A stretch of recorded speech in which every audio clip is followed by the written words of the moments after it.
This is Fleet Admiral David Chen, retired. I once ordered 50 ships to fly directly into a star. It was not madness. It was the only option we had left. This is Case File 428. This is the story of how we weaponized a sun and destroyed 2,000 enemy ships. The Kathrani War had been going badly for months. The collective had superior numbers, superior industrial capacity, and a ruthless willingness to sacrifice ships and crews in overwhelming assaults. We won battles. They won the war.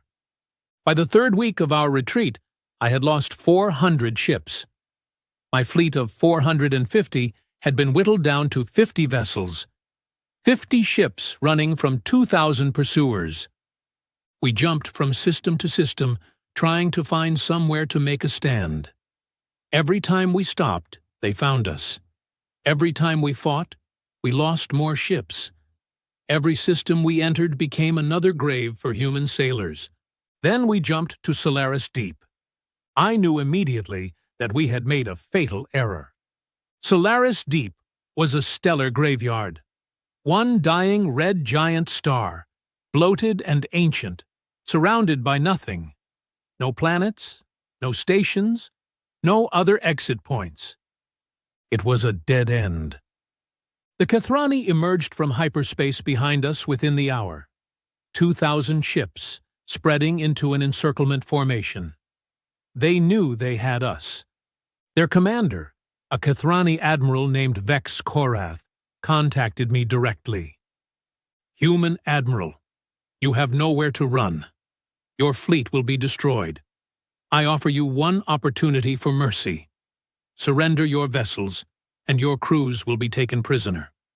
Refuse, and we will push you into the star and watch you burn. You have 10 minutes to decide." I muted the channel and looked at my tactical display. 2,000 enemy ships behind us. A red giant star in front of us. No reinforcements within 3 weeks' travel. Complete annihilation or surrender. I did not accept either option. All ships, battle stations. We are not surrendering. My flag captain, Elena Rodriguez, looked at me with exhaustion in her eyes. "Admiral, with respect, what exactly is the plan? We cannot fight 2,000 ships. We cannot escape. What are we supposed to do?" I did not have an answer. That is when Dr. Sarah Okonkwo arrived on the bridge. Dr. Okonkwo was chief scientist aboard the TFS Discovery, a research vessel that had been attached to our fleet for stellar surveys. She was not military. She was a 63-year-old astrophysicist who had spent her career studying stellar phenomena. She had no business being on a warship bridge during a combat situation. But she was there, and she was carrying a tablet with data that would change everything. "Admiral Chen, I have a proposal. It is extremely dangerous. It might kill all of us, but it might also destroy the enemy fleet." I gestured for her to continue. "This star is a red giant in the final stages of its life cycle. The core is unstable. The outer layers are barely contained. It would take very little to trigger a massive coronal ejection, essentially a directed explosion of stellar plasma." She showed me the data on her tablet. "If we position our ships here," she pointed to a location deep within the stellar corona, "and detonate our reactor cores in a specific pattern, we could trigger a flare directed outward, toward the enemy fleet." Captain Rodriguez stared at her. "You want us to fly into the star?" "Into the corona, yes. Our shields can withstand it for approximately 4 minutes. Long enough to trigger the flare, ride the wave front out, and emerge on the other side while the enemy fleet is consumed by stellar fire." "And if your calculations are wrong?" Dr. Okonkwo met her eyes. Then we burn slightly sooner than we would have anyway. But at least we take them with us. I looked at the tactical display. 2,000 ships closing in. The star filling half our view screen. No other options. Doctor, are you certain this can work? Certain? No. I am 73% confident in the triggering mechanism, 61% confident in our shield duration, 48% confident that the flare will be directed rather than omnidirectional. Those are not good odds. They are better than 0, Admiral, which is what we have right now. She was right. I opened a channel to the fleet. All ships, this is Admiral Chen. I am about to give you an order that will sound insane. Dr. Okonkwo has developed a plan to destroy the enemy fleet using the star itself. It requires us to fly directly into the stellar corona, detonate our backup reactor cores in sequence, and ride the resulting flare out while the enemy burns. I paused. This plan has less than 50% chance of success. Many of us will die, even if it works. I am not ordering anyone to follow me. Any ship that wishes to surrender to the Kathrani may do so with no dishonor. I waited. Not a single ship broke formation. All ships, prepare for stellar insertion. Dr. Okonkwo is transmitting approach vectors and detonation sequences now. May God have mercy on all of us. Chen, out. The Kathrani saw us begin our approach. They interpreted it as a suicide run, a desperate fleet choosing to burn rather than surrender. They were half right. Admiral Vex Korath broadcast a final message. Foolish humans, we would have given you quick deaths. Instead, you choose to burn slowly. We will watch your agony. We did not respond. We were too busy flying into a star. The corona was worse than anything I had experienced.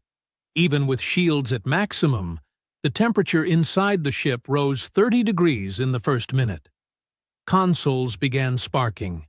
Hull stress warnings screamed from every section. I watched ships around me begin to buckle. The TFS Valiant lost her port shields and started venting atmosphere. The TFS Horizon's engines failed, leaving her drifting deeper into the stellar fire. We lost 7 ships before we even reached the detonation point. Dr. Okonkwo watched her instruments with terrifying calm. 30 seconds to position. All ships, prepare reactor core ejection on my mark. I counted down in my head. 20 seconds. 15. 10. Mark! Eject cores. 43 ships ejected their backup reactor cores simultaneously. 43 miniature fusion bombs, deployed in a precise geometric pattern calculated by a 63-year-old scientist on a tablet. Detonation in 3, 2, 1. The explosions were insignificant compared to the star's own fury. Tiny sparks in an inferno. But they were enough. The red giant had been stable for millennia. Barely. Its outer layers were held in delicate equilibrium. Tremendous forces balanced against each other. Our detonations disrupted that balance. Not much. Just enough. The star convulsed. I felt it through the hull. A vibration that seemed to resonate with the core of reality itself. Then the flare erupted. Dr. Okonkwo had calculated the direction based on the detonation pattern. She had hoped for a focused ejection, a wave of stellar plasma directed outward rather than in all directions. She was right. The flare exploded outward from the corona, like the fist of an angry god. A wave of plasma and radiation and pure stellar fury, traveling at a significant fraction of light speed, expanding as it moved but maintaining direction, directly toward the Kathrani fleet. We rode the wavefront out of the corona.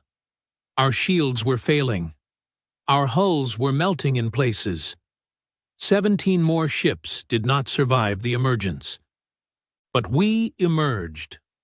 Behind us, riding the same wave we had just surfed, came death.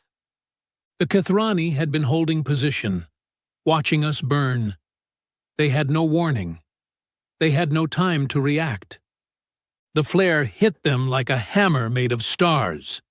2,000 warships, the entire Kathrani pursuit fleet, every vessel that had chased us for 3 weeks, gone.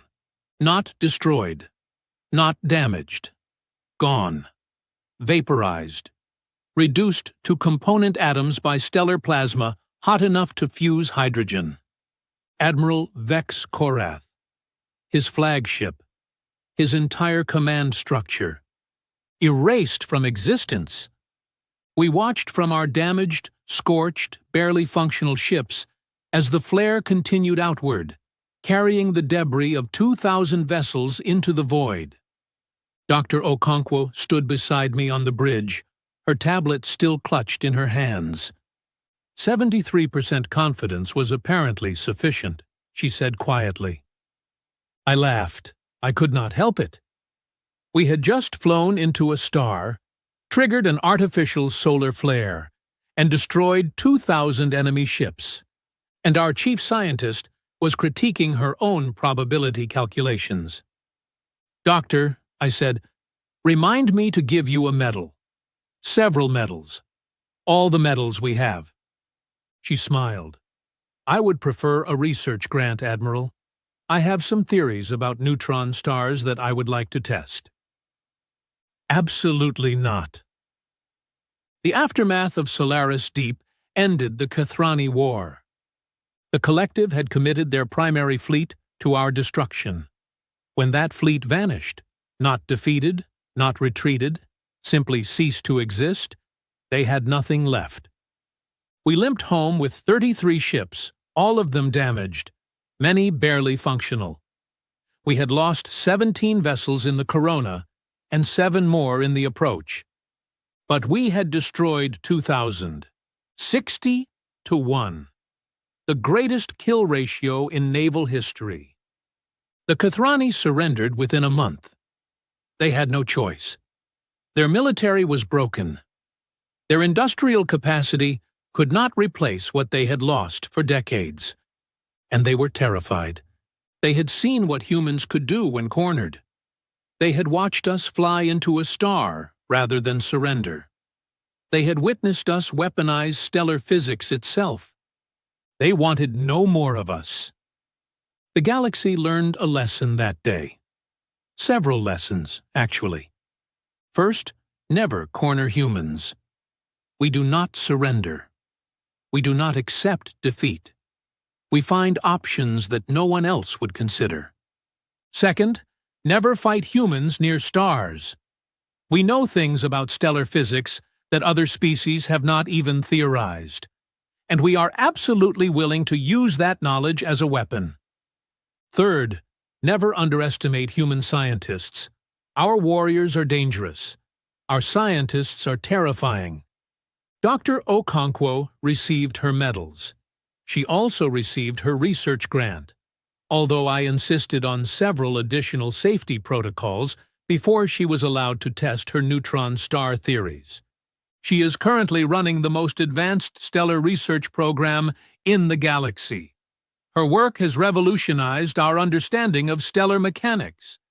It has also given us 17 new ways to weaponize stars. I hope we never need them, but if we do, we will use them. That is what humans do. We turn everything, even the fundamental forces of the universe, into tools for survival. Stars are not just sources of light and heat to us. They are weapons waiting to be deployed. This is Fleet Admiral David Chen, signing off. Case file 428 is now closed. They cornered us against a star. They thought it would be our grave. We turned it into their crematorium. 2,000 ships. 1 artificial flare. 0 survivors.